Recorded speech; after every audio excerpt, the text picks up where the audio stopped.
welcome back to the channel. This is going to be an introduction video for chapter number 8, that is algebraic expressions and identities. So basically algebraic expression और identities ये दोनों अलग अलग topic है. पहले हम algebraic expressions को समझ लेते हैं. So यहाँ पर एक definition लिखी है. An algebraic expression is a combination of constants, variables and operations. अब आप पूछोगे मैम ये सब चीज़ें क्या हैं. So यहाँ पर देखो अलजेब्रिक एक्सप्रेशन क्या है, कॉम्बिनेशन होता है किन किन चीज़ों का, constants, variables and operations. Constants क्या होते हैं हमारे 2 - 5/2 3 या मतलब ये जो मैंने एंड सो ऑन लिखा है ना एंड एटसेट्रा यानी कि एनी नंबर, इसको आप ब्रैकेट में एनी नंबर भी लिख सकते हो. कोई भी नंबर जो होगा वो क्या होगा, कांस्टेंट होगा. नंबर इधर इट इज पॉजिटिव और नेगेटिव. सो वेरिएबल्स हमारे पास ए बी सी आप पहले भी पढ़ चुके हो, लीनियर इक्वेशन में मैंने आपको एक्सप्लेन की थी ये चीज़ें. सेम यहाँ पर है वेरिएबल्स ए बी सी से लेके एक्स वाई जेड तक. जो अगर आपको कुछ दिखता है ए बी सी मतलब अल्फ़ाबेट्स में कुछ भी दिखता है तो वो क्या होगा, वेरिएबल होगा. नेक्स्ट हमारे पास ऑपरेशंस हैं. ऑपरेशंस आप सबको पता है, प्लस माइनस डिवाइड मल्टीप्लाई, ये क्या होते हैं, ऑपरेशन होते हैं. So an algebraic expression is a combination of constants, variables and operations. एक एग्जाम्पल देखते हैं. मान लेते हैं मैंने लिया अलजेब्रिक एक्सप्रेशन हमें बनाना है. सो 2x प्लस यहाँ से 3 ले लेती हूँ, 3y माइनस 2z. ठीक है, ये मैंने बना दिया. ये क्या हो गया, एक अलजेब्रिक एक्सप्रेशन हो गया. अब ये ज़रूरी नहीं है कि 3 ही चीज़ों का हो, वो कैसा भी हो सकता है, 2 का भी हो सकता है, मोर देन 3, मोर देन 4, कितने भी उसके अंदर आप चीज़ें अप्लाई कर सकते हो. सो बट यहाँ पर क्या है कि हमें एक एग्जाम्पल देना था, आपको मुझे एक्सप्लेन करना था, इसलिए मैंने ये छोटा सा एग्जाम्पल लिया है. सो अभी तो आप इसको पढ़ चुके हो, अब इसको और थोड़ा डिटेल में पढ़ते हैं अलजेब्रिक एक्सप्रेशंस को. नेक्स्ट हमारे पास कुछ टर्म्स हैं, मतलब कि देखो यहाँ पर टर्म्स है बोला है और टर्म्स ही आ गई हैं, मतलब कि एक कुछ हेडिंग्स हैं जैसे कि terms, factors and coefficient. So one by one सबको समझते हैं. टर्म्स यहाँ पर पूरा एक्सप्लेनेशन लिखा है. A single part of an expression separated by operations plus और माइनस. अब इसका मतलब क्या है कि मैम आपने ऑपरेशंस भी लिख दिया एंड ब्रैकेट में प्लस और माइनस भी लिख दिया. सो यहाँ पर देखो क्या चीज़ है कि एक मैं चलो एग्जाम्पल लेती हूँ. मैंने एक एग्जाम्पल लिया 2x plus 3ay plus 4z. बेटा वो कुछ भी हो सकता है, ठीक है. वेरिएबल कोई सा भी हो सकता है, 2 वेरिएबल भी हो सकते हैं, 3 भी हो सकते हैं. एक हम ले लेते हैं माइनस साइन का. सो 2x minus 3ay minus 4z. ठीक है. अब यहाँ पर एक चीज़ समझो, ये मैंने ऑपरेशंस के लिए प्लस और माइनस का ही यूज़ क्यों होगा, क्योंकि और टर्म्स का क्या मतलब है, a single part of an expression separated by operation. So operation क्या क्या है हमारे, एक ये हो गया, एक ये हो गया. बट यहाँ पर देखो जैसे कि हमारे पास ऑपरेशंस हैं, एक ये ऑपरेशन हो गया, एक ये ऑपरेशन हो गया. ठीक है. सो अब क्या करना है कि single part of an expression separate हो रहा है, यानी कि ये प्लस किसको सेपरेट कर रहा है, अभी सिंगल इसकी बात करते हैं. सो ये 2x और 3ay को, सो 2x, 3ay और यहाँ पर क्या है 4z. ये ऑपरेशन किसको कर रहा है, 3ay और 4z को. सो ये क्या है, टर्म्स हैं ये जो ऑपरेशन होने से पहले. यहाँ पर देखो ये ऑपरेशन है. ऑपरेशन यानी कि साइन जिस चीज़ों को अलग कर रहे हैं वो क्या होती हैं हमारी, वो टर्म्स होती हैं. अब यहाँ पर एक एग्जाम्पल ले लेती हूँ मैंने बोला 2x into 3x into 4x या 4z. अब मुझे एक चीज़ ये बताओ आप कि 3 2 6, ये हो गया हमारा 6x² इंटू 4z. तो यानी कि हो गया 6 4 24x²z. आई नो अभी समझ नहीं आया होगा, बट मैं आपको क्या एक्सप्लेन करना चाह रही हूँ कि वो कह रहा है टर्म होती है सिंगल टर्म. ठीक है, ये भी सिंगल होगी, बट यहाँ पर हमें प्लस माइनस का यूज़ क्यों करना है, क्योंकि सेपरेट होती हैं ऑपरेशन से, उनको हम टर्म्स कहते हैं. अब अगर हमने यहाँ पे मल्टीप्लाई किया तो ये तो सब आपस में एक तरीके से मल्टीप्लिकेशन हो गया, तो इसका मतलब हमारा कंडीशन फुलफिल तो नहीं कर रहा है ये. तो इसीलिए यहाँ पर प्लस और माइनस साइन लिया जाएगा. A single part of an expression separated by operations that is plus और माइनस, उसको हम कहते हैं टर्म. सो ये था टर्म. नेक्स्ट हम चलते हैं फैक्टर्स पर. After terms we are having factors and coefficients. So factors क्या होते हैं? Parts that are multiplied together in a term. अब यहाँ पर एग्जाम्पल से समझते हैं. बेसिकली ये तो एक डेफिनेशन है, डेफिनेशन से क्लियर नहीं होगा. So here is an example. मैं एक लेती हूँ 2x plus 3ay plus 4z. ठीक है, मान लेते हैं मैंने यही अलजेब्रिक एक्सप्रेशन ले लिया. अब इसके अंदर क्या है? Parts that are multiplied together in a term. So यहाँ पर देखो 2 into X plus 3 into A into Y plus 4 into Z. अब यहाँ पर 2 into X, 3 into A into Y, 4 into Z, ये क्या है? फैक्टर्स हैं. ये फैक्टर्स हैं, ऑपरेशन को नहीं लेना है, बट ये फैक्टर है. अब आप कहोगे मैम आपने बताया इनटू भी एक ऑपरेशन है, बट यहाँ पर बेटा अलजेब्रिक एक्सप्रेशन के अगर हम टर्म्स पे बात कर रहे हैं, सो ये हमारी टर्म्स होती है 3 into A into Y, and हमारे पास फिर ये जो चीज़ें हैं ये फैक्टर्स का भी रोल प्ले करती हैं. ठीक है, अब फिर नेक्स्ट हम आते हैं कोएफिशिएंट्स पे. कोएफिशिएंट भी समवॉट इसी के जैसा मिलता जुलता है. The number multiplying the variables, यानी कि वेरिएबल्स क्या होते हैं हमारे? एक्स वाई जेड, जो भी अल्फाबेट होगा, एंड नंबर तो हमारा कोई सा भी हो सकता है. जैसे यहाँ पर मैंने लिया 3x प्लस 4y. ठीक है, छोटा सा एक्सप्रेशन लेते हैं, अलजेब्रिक एक्सप्रेशन लिया है ये मैंने. The number multiplying the variables, variable हमारे क्या है? X and Y. एक्स और वाई हमारे क्या है? वेरिएबल हैं. नंबर कौन सा मल्टीप्लाई कर रहा है? 3, एंड यहाँ पर 4 कर रहा है. सो यहाँ पर ये क्या है? कोएफिशिएंट्स हैं ये हमारे. The number multiplying the variables, यानी कि ये जो 3 है ये कोएफिशिएंट है, जो 4 है ये हमारा कोएफिशिएंट है. एक एग्जाम्पल और देख लेते हैं. 4x plus 8y minus 2z. बेटा बताया ना अभी अलजेब्रिक एक्सप्रेशन है, कुछ भी हो सकता है. ठीक है, सो ये हमारा क्या है? Number multiplying the variables. X Y Z variable है, इनको कौन कौन मल्टीप्लाई कर रहा है?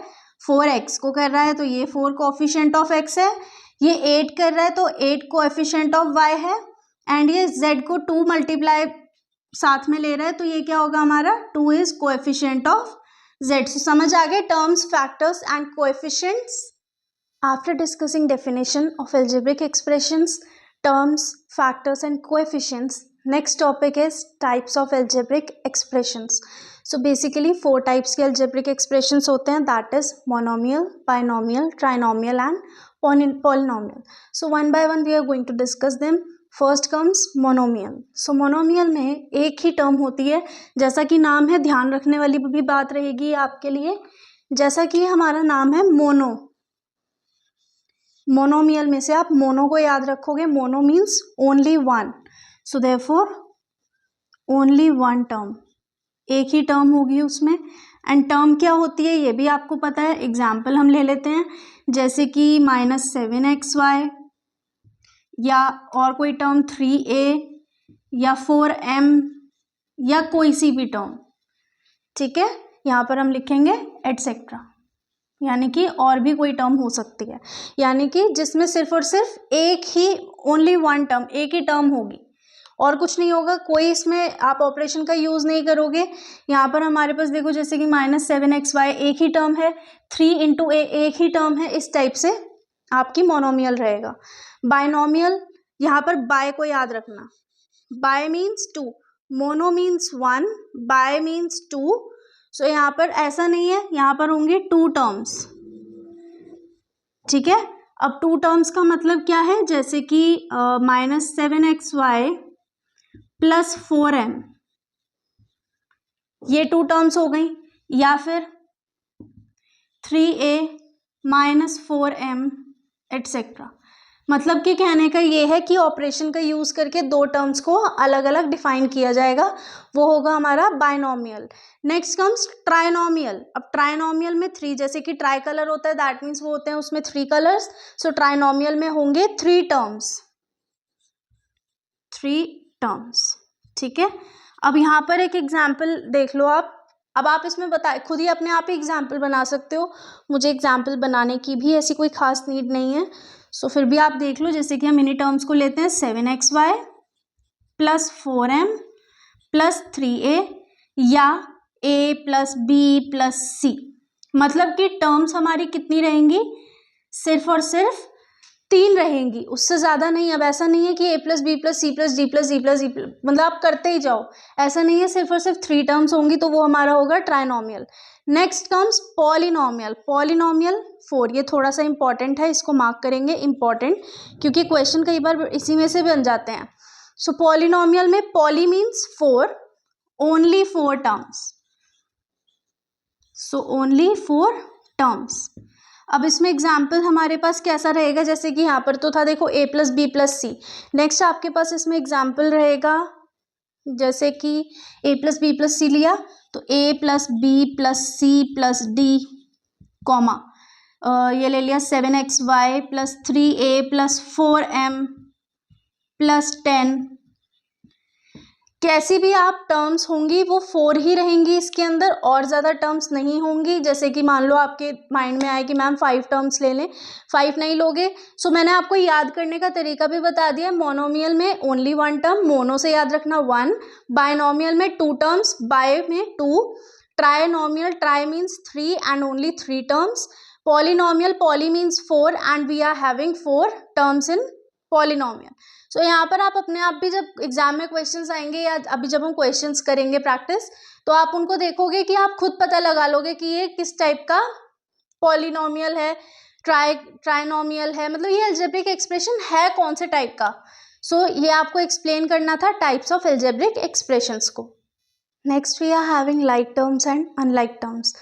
जैसा कि नेम से ही क्लियर हो रहा है, terms that have same variables raised to the same powers though coefficients can be different. So यानी कि ऐसे टर्म्स जिनमें कि सेम वेरिएबल हो, same raise to the power होना चाहिए, दो कोएफिशिएंट्स कैन बी डिफरेंट, भले ही कोएफिशिएंट्स क्या हो, डिफरेंट हो आपके। सो इनको हम किस तरीके से डिफाइन करते हैं, देखो जैसे कि एग्जाम्पल लेते हैं, मैंने लिया 2x प्लस 7x, ये हो गई हमारी लाइक टर्म। या फिर 3x ले लिया, 5x, मतलब कि एक अलजेब्रिक एक्सप्रेशन में सेम ही हमारी क्या है, ये रहेंगी, कोएफिशिएंट्स रहेगा। कोएफिशिएंट तो डिफरेंट हो सकते हैं बट पावर जो हो, वेरिएबल हो, वो सेम रहना चाहिए। वेरिएबल x, अगर 3a है तो 5a होना चाहिए। मतलब इस टाइप से अगर कुछ ऐसा होता है तो उनको हम क्या कहते हैं, लाइक टर्म्स कहते हैं। Next we are having unlike terms, terms that have different variables. अब लाइक वाले में तो सेम वेरिएबल्स थे बट इसमें डिफरेंट होंगे, जैसे 7y या 7x² या 5y 2x², मतलब इस तरीके से अगर कुछ हो रहा है कि वेरिएबल ही डिफरेंट है तो, और ऐसे टर्म्स हैं उसके अंदर, तो दैट मीन्स वो क्या होगी, अनलाइक टर्म्स। ये चीज़ आपको और भी क्लियर होगी जब हम क्वेश्चंस करेंगे। अब जो यहाँ से टॉपिक हमारा शुरू होगा, ये बहुत इंपॉर्टेंट टॉपिक है, इसको मार्क भी करेंगे, मोस्ट इंपॉर्टेंट। बस अब यहाँ से सब इंपॉर्टेंट स्टार्ट हो रहा है। क्यों? क्योंकि ये हमें बताएगा कि अलजेब्रिक एक्सप्रेशन को कैसे सॉल्व करना होता है। सो सारी चीज़ें होती हैं इसमें भी, एडिशन, सब्ट्रैक्शन, मल्टीप्लिकेशन, डिवीजन। तो यहाँ पर सबसे पहले हम एडिशन देख लेते हैं। हमें एक एग्जाम्पल के थ्रू मैं समझाऊंगी क्योंकि इसमें थ्योरी कुछ भी नहीं है। सो यहाँ पर देखो एक एक्सप्रेशंस दी हुई हैं, ये हमें 3 एक्सप्रेशन दी हुई हैं। 7xy plus 5yz minus 3zx, 4yz plus 9zx minus 4y and 5x minus 2xy minus 3zx। इनको हमें क्या करना है, ऐड करना है। अब इसमें क्या होता है कि जैसे आपको मान लो एक नंबर दे दिया 2 3 5, इनको ऐड करो, तो आप डायरेक्ट ऐड करते हो 2 3 5, कितना हो गया, 10 हो गया। लेकिन अगर मान लो आपको नंबर दिया है कि 10 दे दिया, 100 दे दिया, 2000 दे दिया, इस तरीके से अगर दे दिया तो आप एक नंबर यूनिट डिजिट के नीचे यूनिट डिजिट ऐसे ही तो करते हो ना भाई। ऐसा तो नहीं है कि यहाँ पर 2000 लिखा, यहाँ पे लिख दिया 100, यहाँ पे लिख दिया 10 जहाँ बनाया। यूनिट डिजिट के नीचे यूनिट डिजिट, टेंस के नीचे टेंस डिजिट, तो दैट मीन्स इस तरीके से आप परफॉर्म करते हो। सो यहाँ पर अब हम क्या करेंगे, सबसे पहले एक हमारी फर्स्ट एक्सप्रेशन को लिखते हैं, that is 7xy plus 5yz minus 3zx। ये वाला तो मैंने आपको जस्ट एक्सप्लेन करने के लिए लिखा था, मेन अब यहाँ समझना बहुत इंपॉर्टेंट है, बार बार कह रही हूँ, ठीक है। अब इसके बाद हमारी क्या है, अब ये एक्सप्रेशन, अभी इसको हमने ले लिया, अब ये वाली लेते हैं। जो टर्म जहाँ है, जो टर्म है मतलब कि 4yz है, 9zx है। अब ये देखना कि ये कौन से वाले वेरिएबल के पास है, वही लिखना है। जैसे कि 4yz के यहाँ पर कहीं yz है, ये रहा, तो 4yz उसी 5yz के नीचे, नेक्स्ट हमारा 9zx, यहाँ पर -3zx है, ये इसके नीचे 9zx। नेक्स्ट हमारे पास है -4y, क्या यहाँ पर कहीं है -4y? नहीं है, y अकेला है ही नहीं, सो ये बाहर, उस पूरे एरिया से बाहर ही जाएगा, ये अकेला ही रहेगा क्योंकि अकेला है। नेक्स्ट 5x -2xy -3zx, क्या x का वेरिएबल है यहाँ कहीं अकेला? अब ऐसे तो यहाँ पर 7x भी है, यहाँ 3x भी है, बट हमें अकेला चाहिए क्योंकि इन दोनों के साथ y और z भी है, बट हमें यहाँ पर x क्या चाहिए? अकेला चाहिए, तो 5x को हम अकेला बाहर लिखेंगे। नेक्स्ट हमारे पास -2xy ये रहा। नेक्स्ट हमारे पास -3zx, ये हो गया -3zx। अब जो ये नंबर खाली है इनके नीचे जरूरी नहीं है कि कुछ लिखना ही है आपको, अब हम इन्हें करेंगे प्लस, ठीक है, कॉमन प्लस हो जाएगा। सो ये -4y एज इट इज रहेगा, -4y plus 0 is -4y। Next हमारे पास है -3 दैट मीन्स -6 + 9, -6 + 9 इज 3zx, एंड साइन किसका आएगा? प्लस का। क्यों? क्योंकि यहाँ पर जो साइन है वो बड़े नंबर के साथ है, तो जो साइन बड़े नंबर के साथ होगा वही साइन यहाँ पर आएगा। अगर यहाँ पर माइनस होता 9 के साथ तो हम इसको माइनस ही लेते।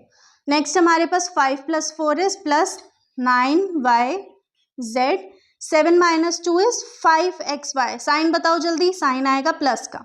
नेक्स्ट हमारे पास ये 5x, सो दैट मीन्स ये होगा हमारे इस एडिशन का आंसर। एडिशन के बाद सब्ट्रैक्शन देखते हैं। हमें ये दो एल्जेब्रिक एक्सप्रेशन दिए हुए हैं, 5x² - 4y + 6y - 3 from 7x² - 4xy + 8y² + 5x - 3y। अब यहाँ पर एक चीज़ याद रखना कि जो फ्रॉम है ना, ये आपको थोड़ा सा हिंट देने के लिए भी दिया गया है। इस नंबर को, फ्रॉम का मतलब है इसमें से माइनस करना है, तो दैट मीन्स फ्रॉम के बाद वाला जो नंबर है वो पहले लिखा जाएगा, हमेशा ध्यान रखना। फ्रॉम के बाद वाला जो नंबर है वो फर्स्ट आएगा, फर्स्ट आ गया वो, ठीक है। सो यहाँ पर हम लिखेंगे 7x² - 4xy + 8y² + 5x - 3y। वो वाली चीज़ होती है ना, slow and steady wins the race, यहाँ पर वही चीज़ है। ये बाद में है तो ये पहले आएगा, ये ऐसे याद रखना। फ्रॉम का तो इजी, बहुत इजी मतलब है कि ए को बी में, ये जैसे ए फ्रॉम बी, तो बी को पहले लिखना होता है, यानी कि बी में से माइनस करना है। अब नेक्स्ट हमारे पास यहाँ पर जो जिसके नीचे कोएफिशिएंट होगा, जो कोएफिशिएंट जैसा होगा उसे उसके नीचे लिखना है। सो 5x² है यहाँ पर कहीं x², ये रहा 5x² -4y² ये रहा -4y², 6y ये रहा +6y एंड -3 अकेला कहीं है, कोई नंबर नहीं है, सो -3 बाहर। अब क्या करना है आपको? बहुत ही बड़ी चीज़ करनी है। माइनस के अंदर ना एक चीज़ ध्यान रखना, प्लस में तो एज इट इज़ हम करते जा रहे थे, ठीक है, प्लस प्लस प्लस करते रहे, बट यहाँ पर क्या है कि हमारे पास ये नंबर प्लस में है, तो जो साइन होगा ना उसका ऑपोजिट साइन लगाना है आपको पहले। अब एक्सप्लेन करती हूँ। जैसे कि यहाँ पर माइनस साइन है, माइनस को प्लस में कन्वर्ट कर दो, यहाँ प्लस है, यहाँ माइनस में, यहाँ पर प्लस में, एंड ये माइनस में। एंड जो नंबर नहीं है, मतलब कि इसके नीचे कुछ नहीं है, इसके नीचे कुछ नहीं है, तो ये एज इट इज लिखा जाएगा। जैसे कि अब यहाँ पर हम इसको सॉल्व करेंगे, यहाँ से करते हैं 7। अब आप इसको प्लस को नहीं लोगे, अब इसे तो भूल जाओ, अब आपको ये साइन लेना है जो आपने नीचे चेंज किए हैं, ठीक है। सो 7 - 5 दैट इज 2x², साइन आएगा प्लस का। क्यों? क्योंकि बड़े नंबर के साथ प्लस का साइन है। ये एज इट इज -4xy, ये हो गया हमारा +8 + 4 इज 12y², प्लस साइन क्यों आया? क्योंकि बड़े नंबर के साथ प्लस का साइन है। ये एज इट इज +5x, ये हो गया 6 7 8 9 + 9y + 3। समझ आ गई ये चीज? एक छोटी सी चीज यहाँ पर आपका आएगा माइनस साइन, ठीक है। सो हमारा माइनस करने के बाद क्या आया है? 2x² - 4xy + 12y² + 5x - 9y + 3। Addition और सब्ट्रैक्शन को समझने के बाद let's move on to multiplication. Multiplication basically 5 तरीके से हो सकता है, जैसे कि monomial into monomial, monomial into binomial, monomial into trinomial, binomial into binomial and binomial into trinomial. अब यहाँ पर एक चीज देखो, एग्जाम्पल से समझते हैं हम इन चीजों को। आप समझ कर आए हो कि मोनोमियल एंड बाइनोमियल ट्राइनोमियल क्या क्या होते हैं। सो मोनोमियल में एक देखो, मोनो है ना, मोनो, तो दैट मीन्स इसमें वन टर्म होगी। मोनोमियल इसमें भी वन टर्म होगी। अब वन टर्म कैसे, जैसे कि 2x into 3y into 5z into 3a, कुछ भी ले सकते हो आप। अब आप कहोगे मैम ये तो 4 हो गई, पर बच्चा टर्म तो एक एक ही है ना, ये देखो टर्म तो सिंगल सिंगल जा रही है। So that means term single single जा रही है, इसका मतलब क्या होगा, 2 3 ज़ा 6, 6 5 ज़ा 30, 30 3 ज़ा 90, तो ये हो गया 90 AXYZ। ठीक है, इस तरीके से आप कर सकते हो। मोनोमियल इंटू मोनोमियल हो सकता है। नेक्स्ट हमारे पास क्या है, monomial into binomial. Mono one term, bino में बाय में 2 टर्म्स। ये आप अभी पढ़कर आए हो। एग्जाम्पल देखो, जैसे कि मैंने लिया एक 3x इंटू 5y प्लस 2। अब एक चीज समझो, ये मोनो में हो गया 3x, एक टर्म हो गई, 5y प्लस 2 दो टर्म हो गई, किसमें, बाय में। सो ये आपका जो एक्सप्रेशन इसको सॉल्व करके आएगा, कैसे करोगे, 3x की मल्टीप्लाई 5x प्लस 2 के 5y प्लस 2 के साथ। तो पहले 3x into 5y plus 3x into 2, ये भी आपको डिटेल में समझाया जाएगा, अभी चैप्टर आएगा तो उसको जब हम क्वेश्चंस करेंगे तो और भी अच्छे से समझ आएगा। सो 5 3 ज़ा 15xy प्लस 3 2 ज़ा 6x। ठीक है, इसको आप सॉल्व करके देखना। नेक्स्ट हमारे पास है mono, that means one term.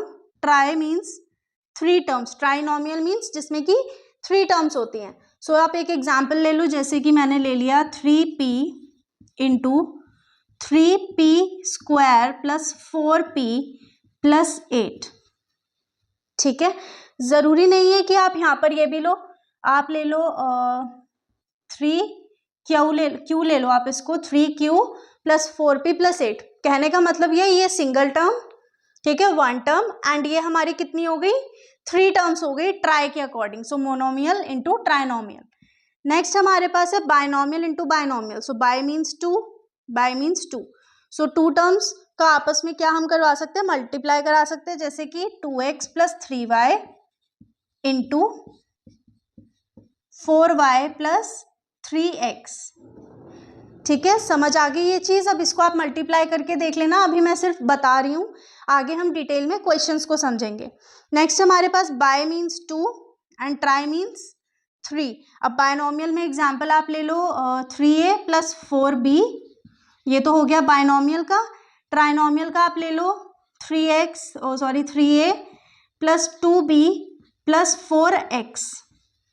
ठीक है, वेरिएबल कोई भी ले सकते हो आप। सो यहाँ पर हमारा 5 तरीके से हम मल्टीप्लाई कर सकते हैं। कैसे, मोनोमियल से, मोनोमियल को बाइनोमियल से, monomial trinomial, binomial and trinomial. So ये हमारा था कि हम अलजेब्रिक एक्सप्रेशन को कैसे सॉल्व कर सकते हैं एडिशन, सब्ट्रैक्शन एंड मल्टीप्लिकेशन से। नेक्स्ट हमारा बहुत ही छोटू सा एंड लास्ट पार्ट है, that is identities. So identities आपने पहले भी पढ़ी हैं, जैसे कि a प्लस बी का whole square formula will be a square plus B square plus 2ab। I am so sure कि बहुत सारे बच्चों को ये पता होगा कि ये किस तरीके से आता है, वरना अभी मैं आपको इसका डिटेल्ड एक्सप्लेनेशन भी दिखा दूंगी। a माइनस बी का whole square a square plus B square minus 2ab। a minus B का whole square is a minus B into a plus B. Next x plus a into X plus B, so X square plus a plus B into X plus A B. समझ आइए, फॉर्मूले याद करने हैं। अब इनका एक बार एक्सप्लेनेशन देख लेते हैं। सो ये a प्लस बी का होल स्क्वायर, अब जैसे हमारे पास 2 स्क्वायर होता है तो हम उसको क्या करते हैं, 2 इंटू 2 करते हैं। सो a प्लस बी का होल स्क्वायर है तो a plus B into a plus B. अब इसको मल्टीप्लाई करेंगे। ये पहले तो मुझे ये बताना, कमेंट्स में बताना ये चीज़ कि ये क्या है, बाइनोमियल इंटू बाइनोमियल है या क्या चीज़ है। सो मुझे तो ये क्लियर दिख रहा है कि क्या है, आप मुझे कमेंट्स में बताना। सो a, पहले हम इस टर्म को इससे मल्टीप्लाई करेंगे, so a plus B. Next b से a प्लस बी को, एक बार इससे किया, एक बार इससे किया, so A square plus A into B is A B plus B A plus B square, so A square plus B square plus 2ab। देख रहे हो ये किस तरीके से आया है हमारे पास, ये मैंने किसका करके दिखाया था आपको, a प्लस बी का होल स्क्वायर। ऐसे ही आप ये दोनों करके देखोगे खुद से, ये तीनों, ठीक है। अगर कोई प्रॉब्लम आएगी तो मुझसे आप पूछ भी लेना। So with identities we have completed our introduction part. अब हम क्वेश्चन स्टार्ट करेंगे जिससे कि जो चीज़ें आपको थ्योरेटिकली समझ नहीं आई हैं वो प्रैक्टिकल बेसिस पर समझ आ जाएंगी क्वेश्चंस के साथ साथ। So will see you in next video, till then keep practising.